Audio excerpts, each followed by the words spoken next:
Hello everybody, bonjour tout le monde, bienvenue à mes vidéos YouTube. Alors, ever, never, never, ever, comment on va utiliser ces mots? Quels mots employer dans une phrase, ok? Ever ou never, on va voir ça tout de suite. Mais avant, chers amis, je vous invite à vous abonner à cette merveilleuse chaîne YouTube en appuyant sur le bouton s'abonner ou dans le lien ou sur le lien dans la description en bas. Ok? Donc vous pouvez également télécharger votre kit complet pour vous mettre ou vous remettre à l'anglais. Pour ça aussi, le lien est dans la description tout en bas. Ok? Donc en attendant que vous recevez votre kit complet, dans votre boîte email, je vous propose de comment différencier ever and never. Il faut savoir que les deux signifient jamais, ok? Donc, toutefois, on les distingue. Pourquoi? Car lorsqu'on emploie ever dans une phrase, on ne peut pas employer aussi never, et l'inverse, lorsqu'on emploie never dans une phrase, on ne peut pas employer ever. Ok. Donc, il y a une exception, d'accord? Parfois, vous pouvez entendre dans le film « Never ever say that ». Ok? Regardez, c'est simple. Si dans une phrase en français, vous avez une négation, d'accord? Par exemple, ne ou ne pas, alors ce sera never en anglais. Et dans la phrase en français, vous n'avez pas de négation. Et si vous avez le mot jamais ou déjà dans la question, dans ce cas-là, c'est ever. Donc, never s'utilise avec une négation en français et ever s'utilise quand il n'y a pas de négation. Okay? Une petite astuce, never commence avec un N, d'accord? Avec un N, et quand vous voyez ça, alors c'est l'équivalent d'avec une négation. Voici des exemples de comment les utiliser, d'accord? Donc, je vais vous donner deux paires de chaque exemple et la première paire va être reprise dans le deuxième exemple, mais d'une autre façon, pour que vous compreniez bien ce que je viens de dire, ok? Peut-être que c'est plus facile pour vous.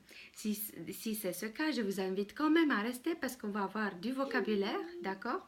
On va voir aussi la place des mots dans une phrase. Pour ces adverbes, parce que ever and ever sont des adverbes. Voilà. Donc, comment est-ce qu'on la met dans la phrase? Have you played the guitar? As-tu déjà joué à la guitare? Ok? Donc, comme vous voyez, il n'y a pas de négation en français. Donc, qu'est-ce qu'on fait quand il n'y a pas de négation en français?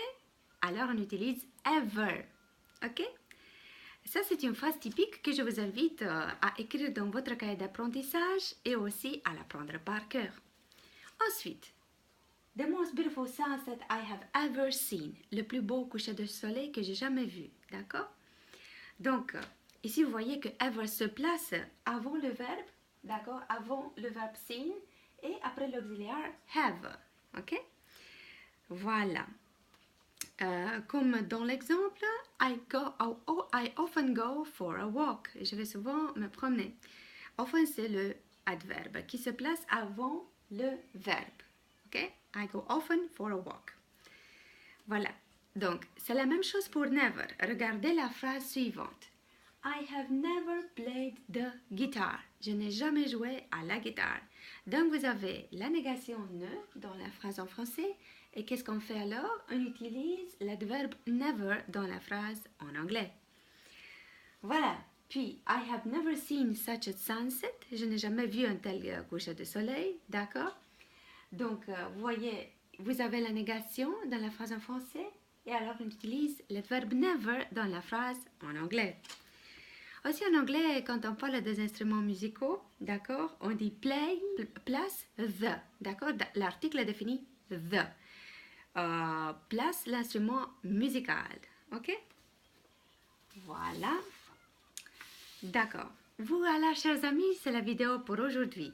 Donc, encore une fois, présence d'une négation en français, ça veut dire never en anglais, et absence de négation en français, ça veut dire ever en anglais. Voilà, chers amis, si cette vidéo vous a été utile, j'espère que c'est le cas, alors moi je suis très contente. Vous pouvez aussi m'écrire un commentaire ou un email, je vais vous répondre dans la journée ou le lendemain. Si vous voulez recevoir une notification quand il y aura une nouvelle vidéo, vous pouvez vous abonner à cette chaîne YouTube, à cette merveilleuse chaîne YouTube, soit en cliquant sur le bouton s'abonner, soit en cliquant sur le lien qui est dans la description tout en bas. D'accord? Thank you everybody. Thank you so much. See you soon. Talk to you soon. Bye bye.